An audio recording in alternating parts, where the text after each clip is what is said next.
Hello, hello. Welcome to the PG-ish podcast. I'm Erin, a corporate marketing manager by day, podcast host by night, and single mom to 2 young daughters 24/7. In short, PG-ish parenting is the cliff notes to personal growth as a parent. Since those kiddos are always watching and learning from the adults in their life, like you, PG-ish is parenting guidance-ish to support a life worthy of imitating. Welcome and enjoy.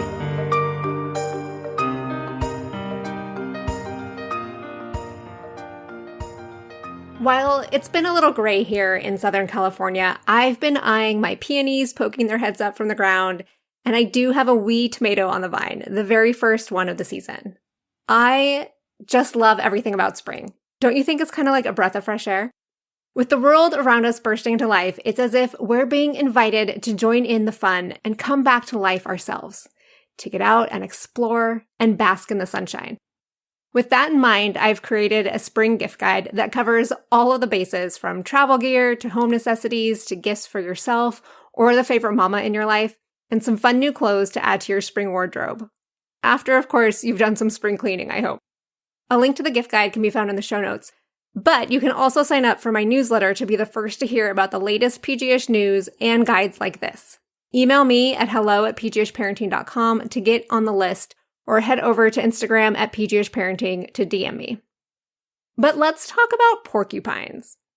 Have you ever been told to hug a porcupine?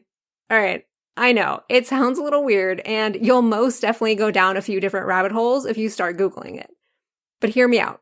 When I first heard this saying years ago, it was from a friend navigating the toddler years with me, reminding me that usually those tough, prickly moments are when your kiddo needs a hug the most, even though that's typically not the point in time you want to be all cuddly.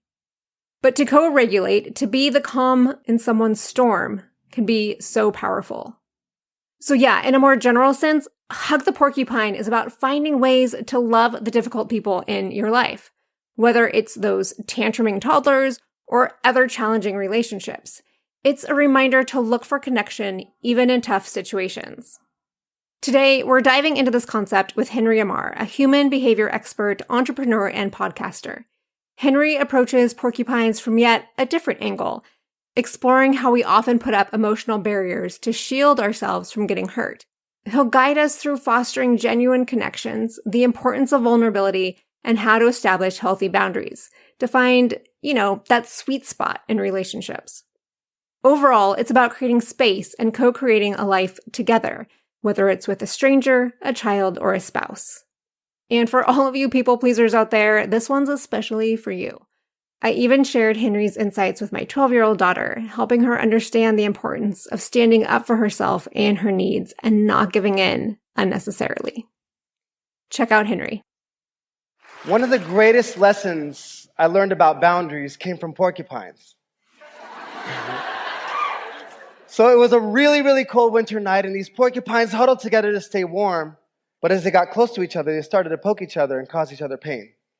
So as soon as they experienced this, they dispersed, but being away from the group caused them to be at the mercy of the harsh, cold winter weather. So they came back together only to redisperse, and they went back and forth until eventually they found that sweet spot. The sweet spot where they were benefiting each other in that relationship and they were protected from the elements. And also, they had enough space where they weren't constantly hurting each other and poking each other and causing each other pain. This story by Arthur Schopenhauer made me really think about that sweet spot in relationships. Is there a place where we can benefit from each other without constantly hurting each other? And it made me ask the question, what if boundaries weren't just a yes or just a no? What if boundaries were a how much? What if there was that sweet spot in each relationship like those porcupines? After 26 years of obsessively studying human behavior and working with thousands of people, I've come to discover there are two overarching types of boundaries: fear-based boundaries and love-based boundaries. Each of us has this internal safety threshold that when certain people cross it, like those porcupines, we get poked. And it triggers our nervous system to set off an alarm and say, danger, you're not safe, or you're in trouble. And then we get in a stress response or a survival response: fight, flight, freeze, or fawn. But here's the question. How can we fully give or receive love if we're in defense? Because we have to feel safe before we can fully give or receive love. That excessive yes had me missing out on true, authentic, loving connection. And on the flip side of fear-based boundaries, you have the excessive no, that wall. I will not let you in. You will not poke me. You will not hurt me. So we say no to everything, and we let people in just enough. I realize that the same walls that keep pain and hurt out are the same walls that keep love out. So now we're isolated, dealing with the elements by ourselves like those porcupines. And studies have also shown that we heal in healthy relationships. It's called co-regulation. So now those same walls are keeping full healing out. This excessive no had me missing out on full love and full healing.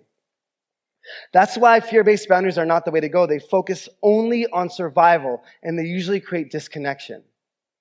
We're either isolated or we're constantly being triggered and poked, feeling unsafe. We're either feeling unsafe alone or feeling unsafe with other people. But what if we can go from strictly survival to creation, to love? What if we could feel safe enough to give and receive love? And that's what takes us from the yes or no into the love-based boundary, which asks the question, how much? What is that sweet spot? What is that spot in each relationship where we can benefit from each other without consistently hurting each other? And when we go from yes or no to how much, we ask how much? How much time, how much energy, how much resources, how much attention do I give each particular relationship on a consistent basis? How open am I? Or how deep are our conversations? I smile because I think there's some people you just can't have certain conversations with, certain topics. And there's some people you can be totally open with. But that question, how much, allows me to have a starting point. Where do we start? And it's flexible. We can go back and forth. And so I created these proximity maps to help us understand where do we start and how do we navigate. In the inner circle is that middle. That's your healthy, intimate relationships. And the closer someone is to that inner circle, the more they'll get of all those resources, your time, your energy, your attention, how open you are on a consistent basis. And the further away out they are, the less they'll get. And the best part about it is this is just a starting point. What is that sweet spot? That healthy inner circle, that intimate relationship that you have, those are your healthy partner relationships, your healthy family relationships, your healthy best friendships. And then we go a little bit further out. Those are your close relationships. Those are healthy friendships, maybe your close colleagues that are healthy. Then you have your casual relationships. Those are friendships and acquaintances. And then limited relationships, strangers, people you see on social media all the time that you think are your friends. Or those are your unhealthy family relationships or unhealthy friendships.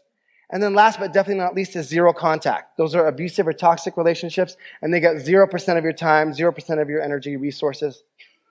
And the best part about it is it's flexible, right? Sometimes people start out as strangers and move to your inner circle. That's my wife.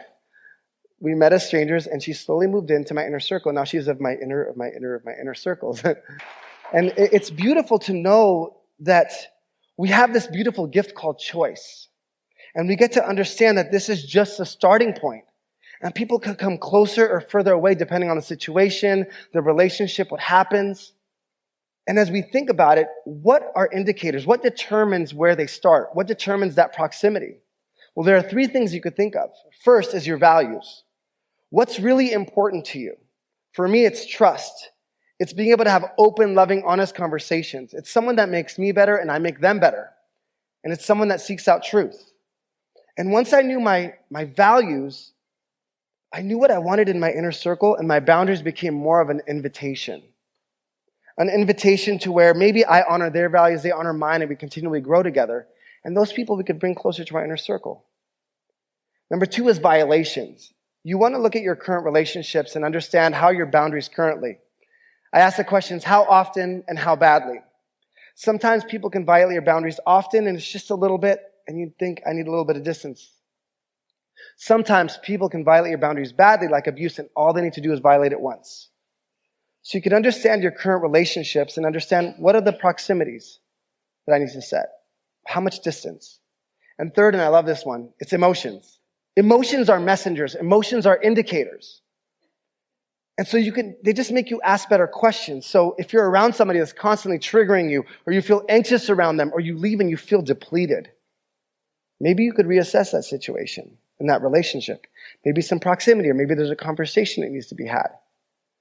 Or on the other spectrum, maybe some of you are in a season of loneliness and you want closer relationships. Who can you bring closer? Who lights you up? And emotions aren't the only indicators. Sometimes we feel emotions around people that don't need to be closer to us. But at least we can ask the right questions. If we look to our emotions, it can help us determine the proximity within our boundaries. But why are boundaries so important? Well, imagine this. Imagine in your inner circle, you have one of those porcupines that constantly triggers you. Well, that's going to put you in a dysregulated state. You're going to be in that fight, flight, freeze, fawn response. And that's going to affect your relationships. That's going to affect your mental health. And it's going to affect your physical health because your body will be in a state of stress. But what if you actually went from being reactive to proactive? What if you went from just playing defense your whole life, from a fear-based state, to actually playing offense as well and choosing your life? If you think about it from a basketball perspective, if all you did was play the best defense, the best score you could have is 0-0. But what if we stepped into our power and our choice, and instead of being reactive, we stepped into, what is that sweet spot? How do I create loving, optimal relationships? If you've been around here a while, you know we like to talk about values and vulnerability. So it's no surprise that Henry would bring these two things up when discussing how to create boundaries and deepen our relationships. It's going to take time and authenticity to build a connection, which ultimately forms trust. In all of that, though, you have a choice and the power to choose how much you allow in and who you allow in your inner circle. I don't know. You may want to listen to this one again and take some notes. But if you want to learn more about Henry Ammar, check out his website, henryammar.com, or to listen to the full talk, or to check out our spring gift guide, head to the links in the show notes. All right, my friend, thanks for joining me today. If you're enjoying PG-ish, please take less than 5 seconds to subscribe and leave a comment or review on Apple Podcasts so that more parents can learn and grow alongside their kiddos like you. See you next time.